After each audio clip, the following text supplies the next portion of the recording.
రాజమండ్రి అనగానే గుర్తుకొచ్చేది గోదావరి తీరం. ఎప్పుడు కూడా ఒక తీరం వెంబడి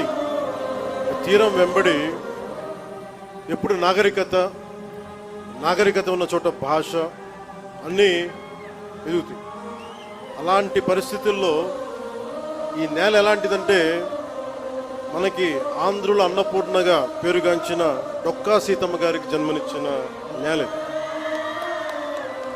కవి మహాభారతాన్ని మనకి తెలుగులో అందించిన మన ఆదికవి నన్నయ్య గారికి జన్మనిచ్చిన నేల.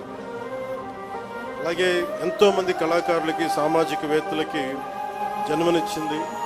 మనకిష్టమైన బాపు రమణంలో ఒకరైన ముళ్ళపూడి వెంకటరమణ గారికి అందించిన ఈ గోదావరి నేల. ఇది చాలా సంవత్సరాల నుంచి, చాలా దశాబ్దాల నుంచి ఉన్న కోరిక. ఈ మన హ్యావ్లాక్ బ్రిడ్జ్ ఒక చాలా పురాతనమైంది.